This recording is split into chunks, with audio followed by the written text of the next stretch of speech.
Bonjour, c'est Anne Flocari. Merci Bonjour. de me recevoir et bienvenue sur Opium TV. Est-ce que vous pouvez vous présenter rapidement? Eh bien, je suis professeur de philosophie. J'enseigne au lycée Marcelin Berthelot à Saint-Maur-des-Fossés et puis aussi à l'INSEP à Vincennes. Et puis, je suis chargé d'enseignement à la Sorbonne depuis quelques années, où j'enseigne en première et en troisième année de licence la philosophie. Donc vous avez écrit plusieurs livres, dont 2 livres qui traitent du sport. Vous avez écrit Pourquoi le football en 2021 aux Belles Lettres et vous avez écrit Le sport et moi, donc ce livre qui vient de sortir récemment, qui a été publié aux éditions Amphora en collaboration avec l'INSEP dans la collection Penser le sport et que vous sortez juste avant les Jeux Olympiques de Paris. Et avec vous, aujourd'hui, on va parler de ça, on va parler de sport. Voilà. Bon, déjà, moi aussi, j'ai traité de sport dans le cadre de mes mémoires de philosophie. J'ai écrit un mémoire sur la fonction sociale du jeu et aussi un mémoire sur la dimension, on va dire, inutile, gratuite, de pure dépense du sport.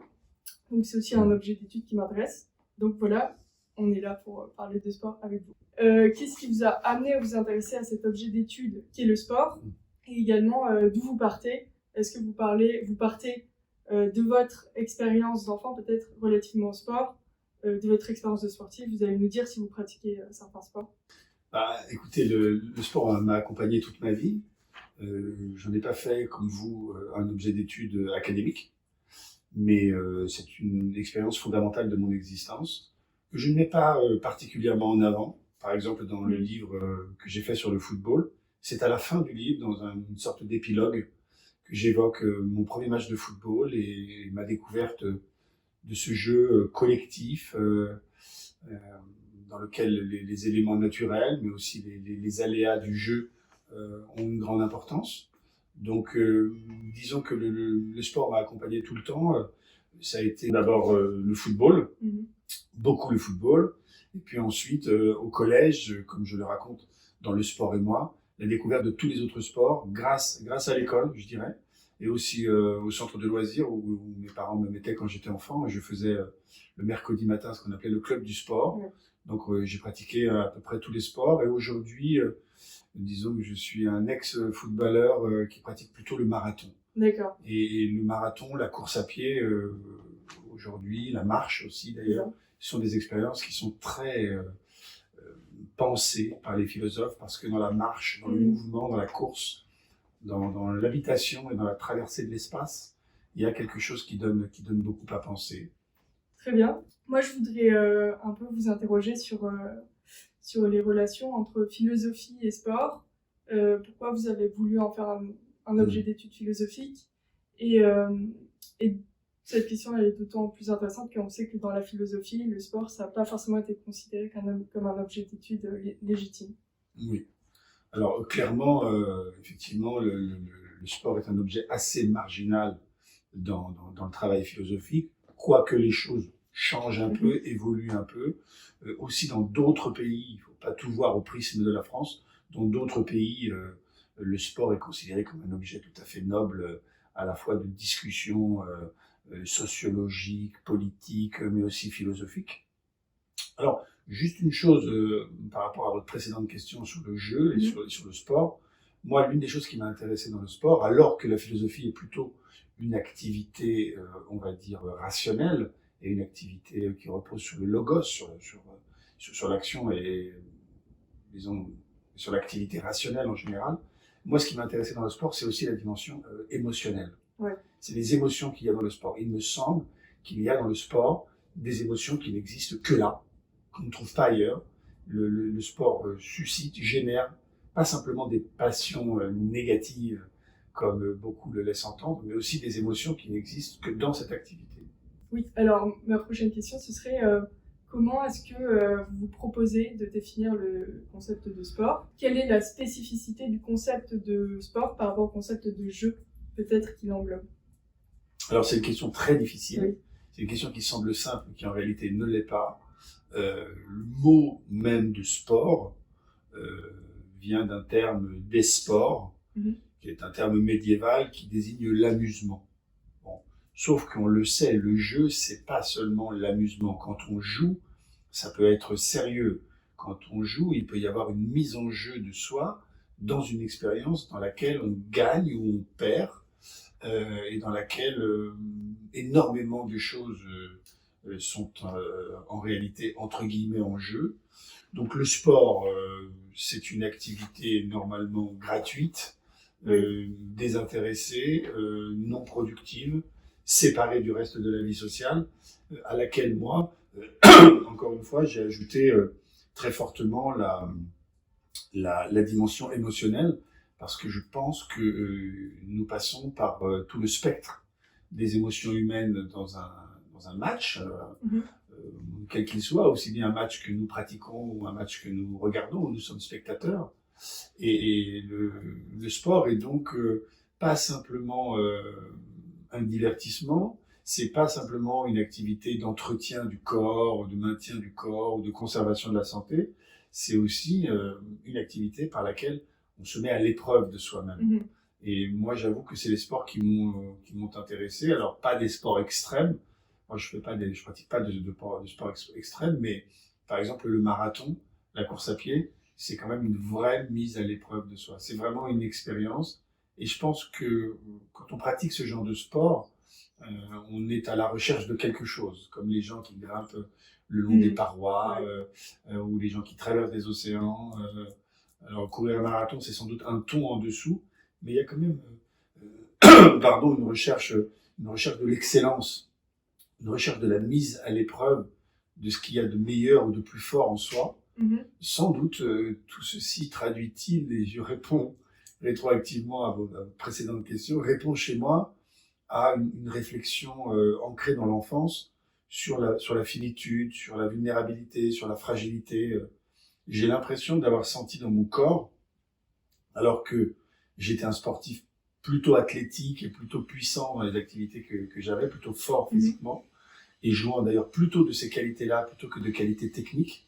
J'ai eu l'impression que vraiment en m'entraînant ou en étant en compétition, je me retrouvais face aux limites de mon corps, et ça, c'est quelque chose qui m'a beaucoup intéressé, c'est-à-dire de se dire que finalement le sport est une des activités dans lesquelles vous vous rendez compte, mais ça vaut aussi pour l'existence, que c'est précisément quand on est affaibli, c'est précisément quand on est éprouvé que la force apparaît. C'est-à-dire la force n'est pas le contraire de la faiblesse, la force n'est pas l'opposé de la faiblesse. À mon avis, la distinction entre la faiblesse et la force passe à l'intérieur de la faiblesse, peut-être même aussi à l'intérieur de la force.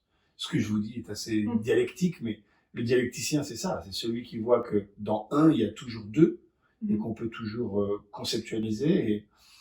Et moi, j'ai découvert ça, évidemment, sans le conceptualiser, sans le penser d'abord. Je l'ai senti, mais je pense aussi qu'on ne devient pas philosophe par hasard. C'est une vaste question, celle de savoir pourquoi quelqu'un choisit la philosophie ou est choisi par la philosophie. Mais il me semble que ce sont surtout des expériences un peu négatives qui vous rendent philosophe, c'est-à-dire l'expérience de l'injustice, l'expérience de la faiblesse, l'expérience d'un certain isolement, peut-être dans l'existence à certains âges, ou d'un sentiment d'être au milieu des autres et d'interroger sa place, pas seulement dans l'univers et dans le monde, mais aussi dans la société des hommes. Alors, le sport permet aussi tout cela parce qu'il vous interroge corps et âme. Dans le registre de l'expérience relative au sport, moi j'aimerais y revenir. Là, on a beaucoup parlé de l'expérience du sportif ou de la sportive dans le sport, dans son activité, dans sa pratique. Mais je voudrais y revenir aussi sur l'expérience qui peut être celle du spectateur ou de la spectatrice dans le stade, pendant un match de football par exemple. Et donc, par exemple, je vais vous citer dans le chapitre le stade et l'éloquence de la tribune. Vous vous intéressez un peu à cette question de l'expérience du spectateur et de la spectatrice. Et vous dites que les stades sont ce lieu unique de culte et de rite où une espèce de fusion se produit et qu'on ne retrouve nulle part ailleurs. Donc je voudrais vous interroger sur cette dimension collective et de fusion qu'on peut expérimenter dans les grands événements sportifs, comme par exemple les Jeux Olympiques. Alors, comme chacun sait, le stadion en grec, c'est une certaine enceinte sportive dans laquelle on court, qui a été repris sous la forme des grands cirques par les Romains. Et c'est une unité d'environ une centaine de mètres, un peu plus d'une centaine de mètres. dans laquelle des sportifs exerçaient leur activité, avec autour d'eux un public. Donc, dans un stade, quand on pense à un stade, regardez, on dit de quelqu'un ou de quelque chose qu'il est arrivé à un certain stade, ça veut dire à un certain degré, à une certaine mesure. Et quand on pense à un stade, on pense évidemment à une foule, on pense à des hommes réunis, rassemblés. Et comment ici ne pas penser au théâtre antique? Comment ici ne pas penser à la tragédie grecque, notamment? Et pour moi, ça a été assez naturellement que un professeur que j'ai eu il y a longtemps, lorsque je préparais l'agrégation, qui s'appelle Jean-François Prado, qui est un grand traducteur de Platon, qui a fait un très beau livre aux belles lettres, qui s'appelle Dans les tribunes. Comment ne pas reprendre cette magnifique distinction qu'il a faite entre le stade avec un petit S et le stade avec un grand S. Le stade avec un grand S étant précisément l'entrée en fusion d'un lieu humain qui devient plus qu'humain, d'un lieu physique qui devient plus que physique, d'un emplacement qui devient autre chose qu'un simple lieu situé quelque part, et où il se passe quelque chose entre des êtres. Et effectivement, il faut entrer dans un stade quand l'intensité est à son paroxysme, pour se rendre compte que ce n'est pas un lieu comme les autres. C'est un lieu dans lequel votre voisin, de dessus, de dessous, de gauche, de droite, est un parfait inconnu quand vous entrez dans le stade, et il peut devenir un compagnon, malheureusement, parfois aussi pour certains qui ne viennent pas pour le sport, simplement un ennemi. Et j'aime bien cette image de l'architecte Rudy Ricciotto, que je reprends dans Pourquoi le football, et qui dit, voilà, vous entrez dans un stade, il y a un but, et puis le type qui est à côté de vous, vous le serrez dans vos bras, ou vous lui tirez les cheveux de joie et de passion et d'émotion. Donc dans un stade, il se passe quelque chose. Alors j'avais choisi cette expression « éloquence de la tribune », qui est une expression romaine et une expression un peu juridique d'avocat. C'est l'éloquence du tribun. Et il me semble qu'à des moments, c'est la tribune aussi qui parle et qui renvoie quelque chose du spectacle sportif. Alors, pour répondre sur la question de ce que c'est qu'être un spectateur, le mot spectateur, bien sûr, c'est créé sur le grec spitio, c'est le regard, c'est le fait de voir, mais un spectateur dans un stade est pas simplement passif, comme lorsqu'il reçoit, par exemple, comme un auditeur, un concert de musique. Encore, bien sûr, quand on écoute de la musique, on n'est pas totalement passif, on a une réceptivité. La réceptivité, c'est une activité aussi, c'est pas seulement une passivité, puisqu'il faut recevoir quelque chose, comme on se reçoit, ou comme on reçoit une balle, ou comme on organise une réception, on est actif quand on le fait.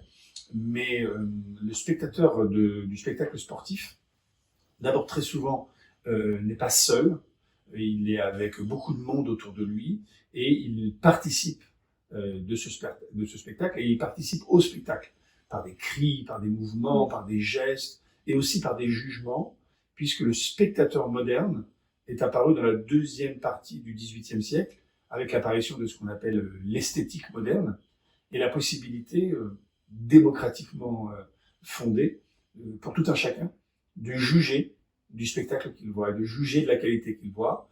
L'apparition des premiers musées, des premières grandes collections, avec des peintures, avec des sculptures, a permis aux spectateurs modernes de se constituer comme un être qui, dans une distance que lui-même cherche à établir et à conserver, porte un regard sur des œuvres.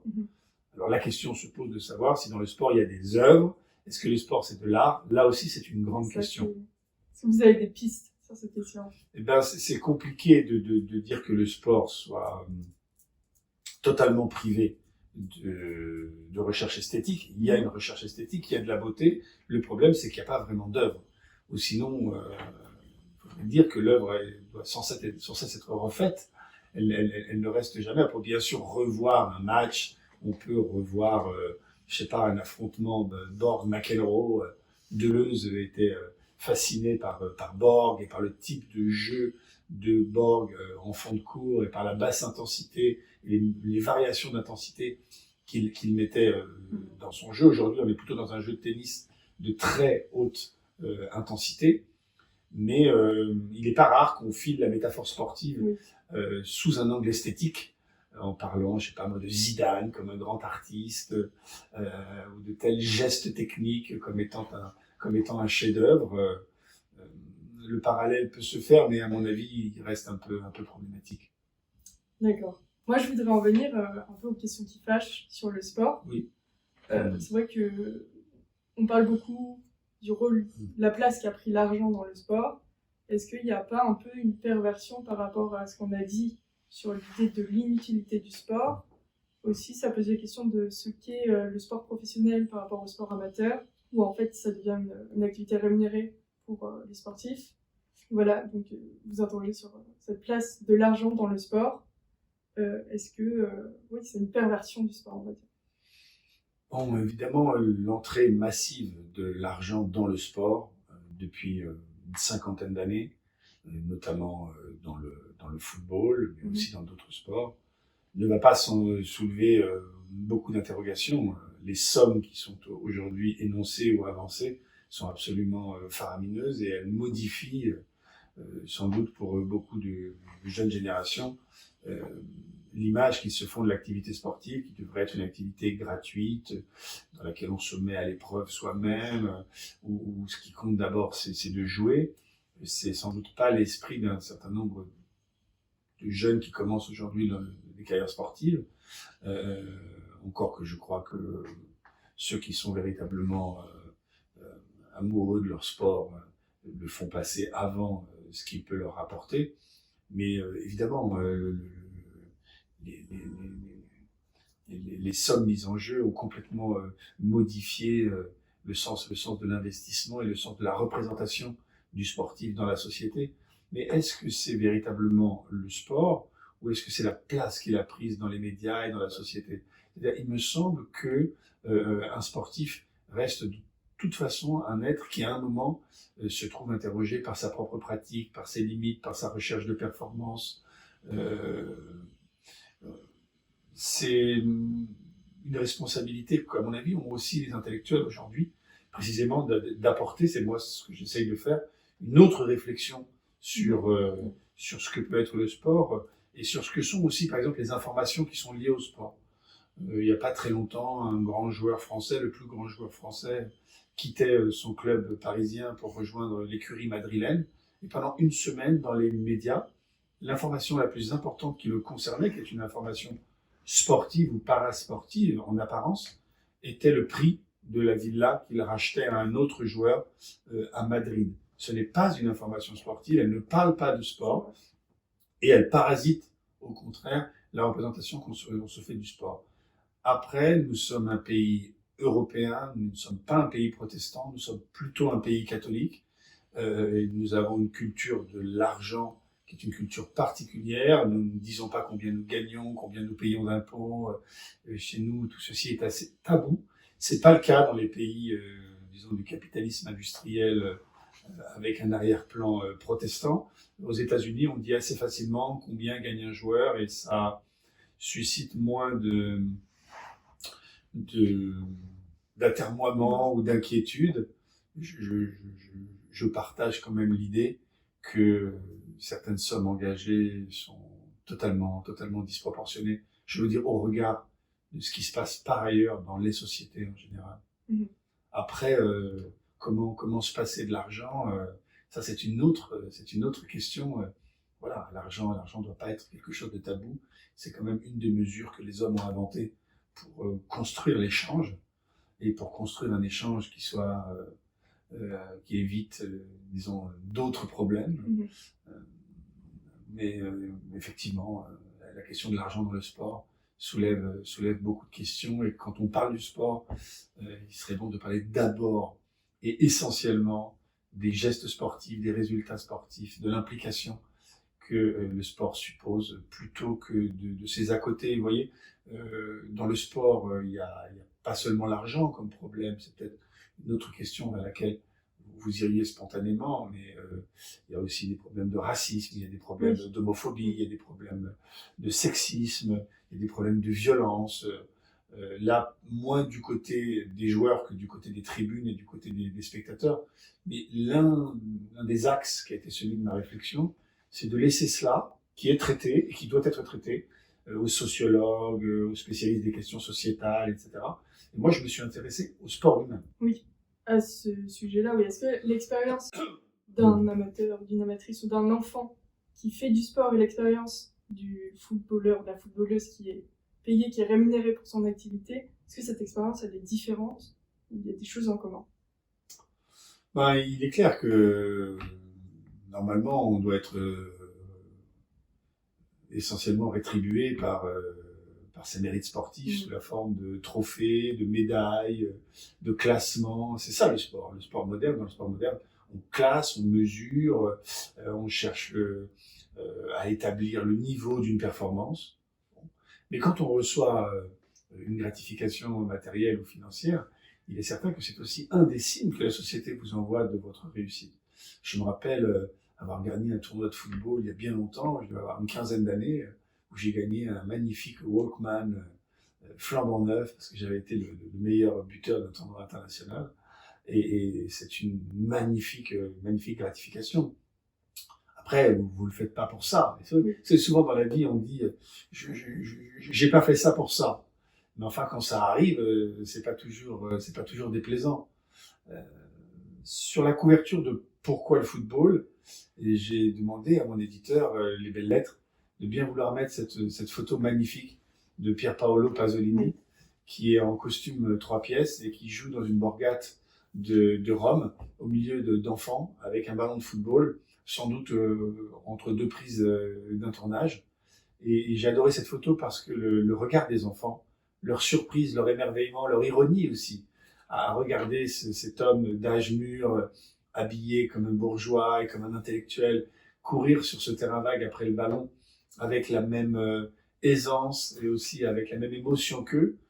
J'ai trouvé que ça résumait très très bien les choses. Et dans mon lycée, il y a un stade euh, qui est plutôt un terrain de handball avec du béton par terre, mais qui est souvent improvisé comme un terrain de football. Et je passe rarement pour aller en cours quand il y a un match au milieu de cela, sans taper dans le ballon, sans faire une passe ou un contrôle, ou dire un mot à ceux qui jouent.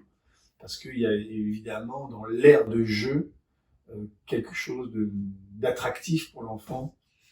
Le football est un sport, à mon avis, autant pratiqué, autant aimé, parce qu'il peut se jouer n'importe où, le terrain peut se faire n'importe où. Moi, j'ai joué dans ma chambre d'enfant, j'ai joué dans le couloir qui menait à ma chambre d'enfant et aux chambres de mes frères. J'ai joué dans la rue, j'ai joué entre les voitures, j'ai joué entre les arbres le long de la route, et j'ai joué sur tout type de terrain. C'est une expérience pour l'enfant assez extraordinaire. Oui. À un moment, vous parlez de ce carré magique qui est le terrain de football. Je pense que c'est oui, c'est alors bon, plutôt la forme d'un rectangle, mais oui, c'est un rectangle magique. C'est effectivement un endroit où les rêves, où les émotions se mêlent. Regardez par exemple à la fin d'un match, quand une finale a été jouée, vous avez vraiment un contraste sur ce rectangle magique entre ceux qui en tirent des émotions positives, qui sont traversés par la joie, qui courent autour du terrain avec la langue qui pend, et puis les autres qui sont abattus au sol, la tête entre les genoux, avec cette idée qu'on peut perdre, être défait, ne pas être satisfait de soi. Le sport, ce sont aussi ces émotions-là. Oui, et par rapport donc à cette question aussi du football, moi je voudrais vous poser une question, c'est vous avez un peu expliqué pourquoi il y avait un tel retentissement du football spécifiquement. Et à un moment dans votre livre, là, c'est dans Pourquoi le football, vous dites que le football reste un mystère, c'est-à-dire que c'est pas un problème auquel on va essayer d'apporter une solution et qu'on va pouvoir résoudre. Il y a quelque chose dans le football, dans l'explication du football, qui résiste à une explication rationnelle. Alors, oui, c'est l'angle que j'ai choisi. Le football, je n'aurais jamais pensé dans ma vie de philosophe d'écrire un jour sérieusement un livre là-dessus. Écrire un livre, ça suppose de consacrer beaucoup de temps, beaucoup d'énergie, beaucoup de réflexion, beaucoup de travail à la recherche d'un sujet et d'un angle. Voilà, j'avais un enfant adolescent, un de mes grands garçons, qui me parlait d'un football qui n'est pas le mien, et le football dont vous avez parlé tout à l'heure, celui de l'argent, celui de la violence, celui de tous les problèmes périphériques au football. Et alors, j'ai relevé une sorte de défi entre nous, qui était de lui expliquer ce qu'était le football, ce qu'était mon football. Du coup, il a fallu que je me pose la question, mais qu'est-ce que le football? savez, les philosophes font tout ça à un moment de leur vie. Quand ils pratiquent la philosophie, ils se disent, mais alors, mais souvent, il faut avoir pratiqué la philosophie pendant plusieurs décennies pour se dire, mais qu'est-ce que la philosophie? Qu'est-ce que c'est que la philosophie? C'est une question qu'il faut constamment se reposer et qui est une question fondatrice de la philosophie elle-même. Eh bien, qu'est-ce que le football? Je me suis donc jeté dans la recherche d'une documentation et j'ai trouvé un entretien de Michel Platini, le plus grand footballeur français des années 80 et un des plus grands footballeurs du monde, avec Marguerite Duras qui venait de publier L'Amant. Et dans Libération, elle fait une interview avec Michel Platini, elle lui demande ce qu'est le football. Et Platini, triple ballon d'or, meilleur buteur, capitaine de l'équipe de France, eh bien, lui dit le football, tout le monde veut l'expliquer, mais le football n'a pas de loi. Et le football, c'est rien. Et personne ne peut l'expliquer. Alors moi, je me suis dit, comment est-ce que le plus grand joueur du monde peut-il pratiquer un sport dont il ne sait rien dire? Et j'ai retrouvé quelque chose comme l'expérience de l'ignorance face à laquelle nous place Socrate, lorsqu'il interroge des compétents dans tous les domaines, dans le domaine de la justice, de la religion, de la science, de la vertu, et qui sont incapables de répondre à cette question. Et donc, il m'a semblé que cette position était une position philosophique, c'est-à-dire une position dans laquelle, avant de placer un savoir, il faut d'abord se vider de sa propre ignorance. Platon a inventé avec Socrate un personnage qui accouche, mais il n'accouche pas les hommes, il n'accouche pas les femmes, il accouche les hommes, il n'accouche pas d'un plein, il accouche d'un vide, et il n'accouche pas les corps, il accouche les âmes. Et donc, il m'a semblé qu'il y avait dans la chasse du concept chez Socrate quelque chose qui parlait de mon enquête sur le football.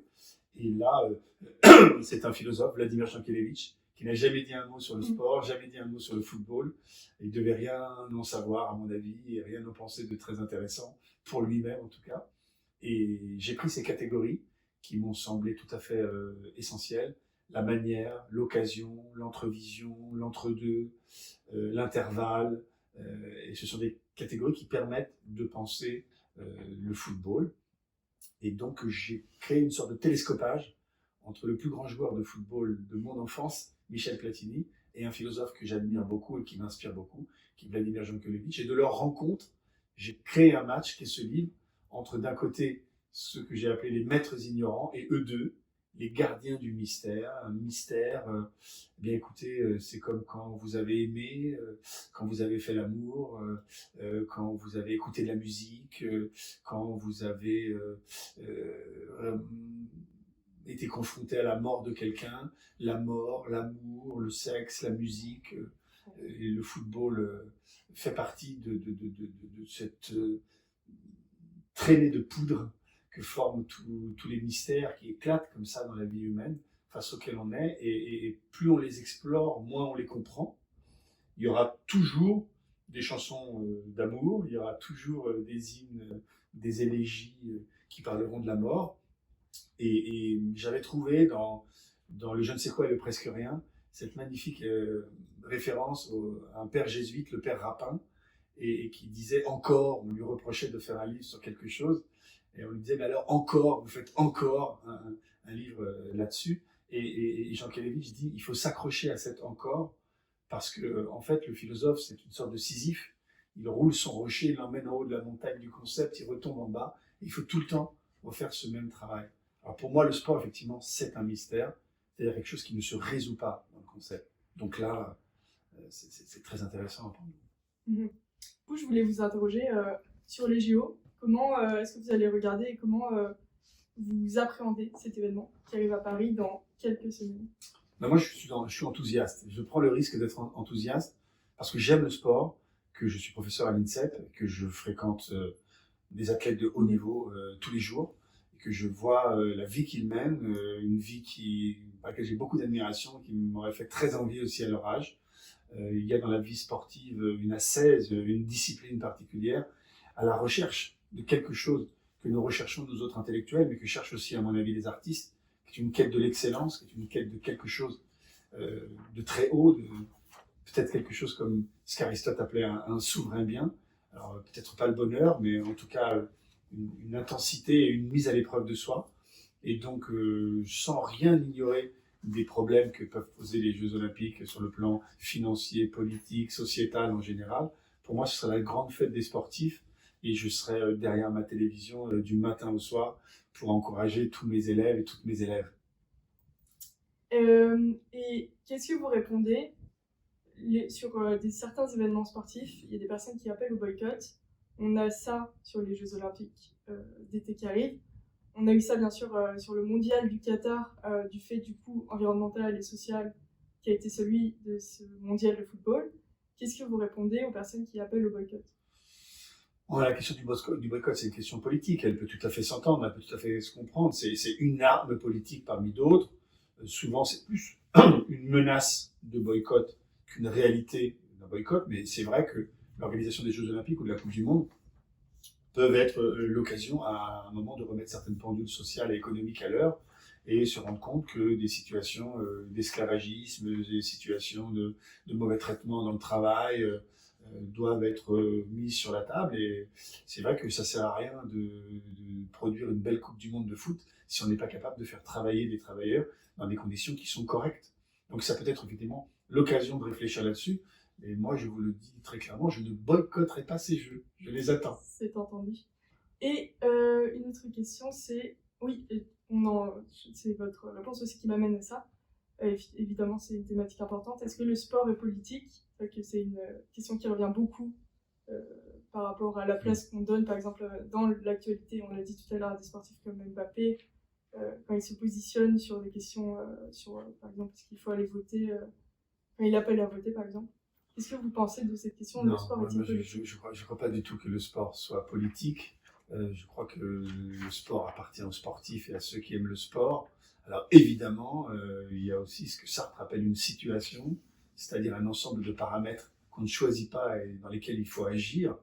Et à un moment, si des gens qui sont devant un micro et qui savent qu'ils vont être entendus par des millions de personnes ont envie de dire une chose qui leur semble fondamentale pour eux et pour tous les hommes, pourquoi est-ce qu'ils s'en priveraient? Mais je pense qu'il faut éviter les messages politiques pendant les spectacles sportifs. Mais là, ce sont des interviews qui sont au bord de...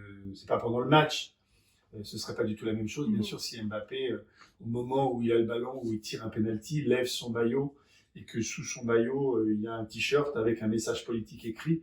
Là, ce serait vraiment une appropriation politique du sport. Mais le sport peut, d'une certaine manière, être politique quand le contexte l'exige. Regardez, je pense au Brésilien Socrates, c'est cet immense joueur qui, au Brésil, n'a pas hésité à organiser des grèves pour l'égalité de traitement et de salaire entre les joueurs brésiliens.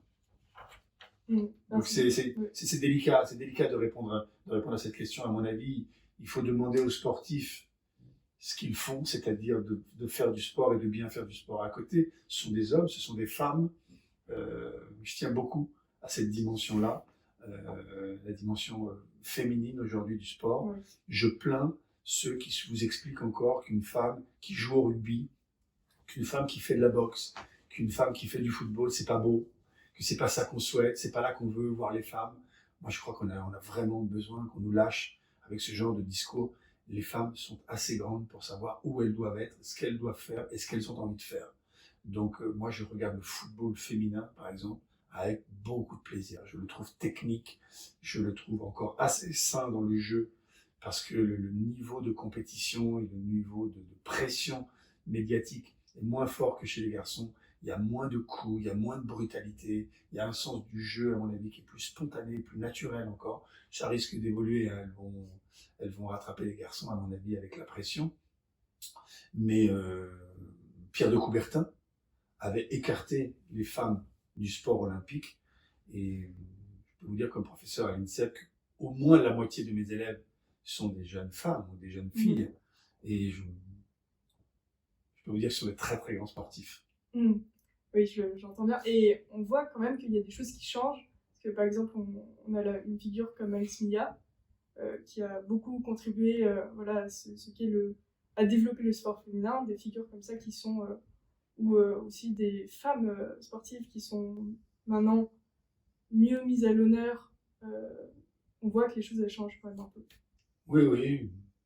Les consciences évoluent doucement, mais il y a des médias qui s'en emparent, il y a des grandes marques qui s'en emparent aussi et qui ont compris que peut-être les gens ont envie d'entendre autre chose, qu'on leur raconte d'autres histoires et qu'on accorde aux femmes toute la place qui leur revient dans l'activité sportive, comme ça doit être le cas dans l'activité politique et dans toutes les activités humaines en réalité.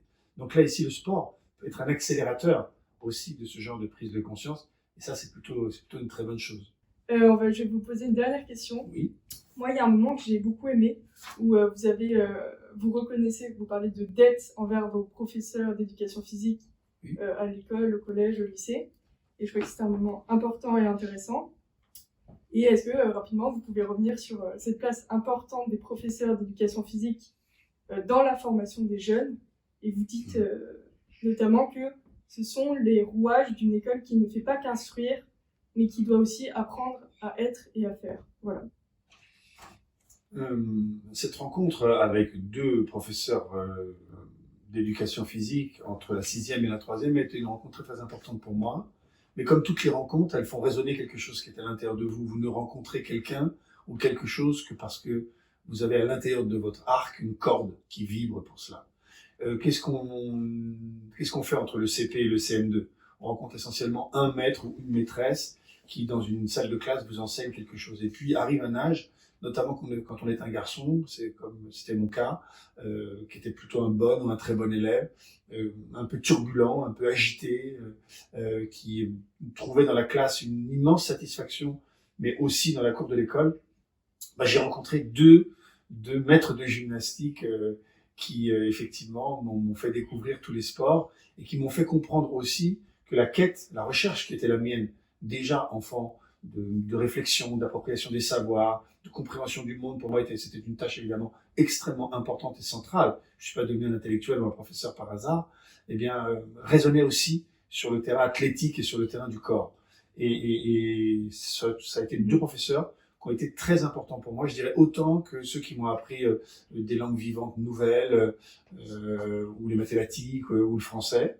Et j'ai appris avec eux la discipline sportive, la multiplicité des sports. Ça m'a sorti aussi un peu de mon nombril de footballeur. Il n'y avait pas que le foot. Et cette rencontre a été absolument décisive, et y compris elle a résonné pour moi dans les autres apprentissages. Merci beaucoup. Merci Stéphane Flocari. Merci à vous. Donc vous avez sorti Le sport et moi, qu'on peut découvrir aux éditions Amphora. Merci. Merci.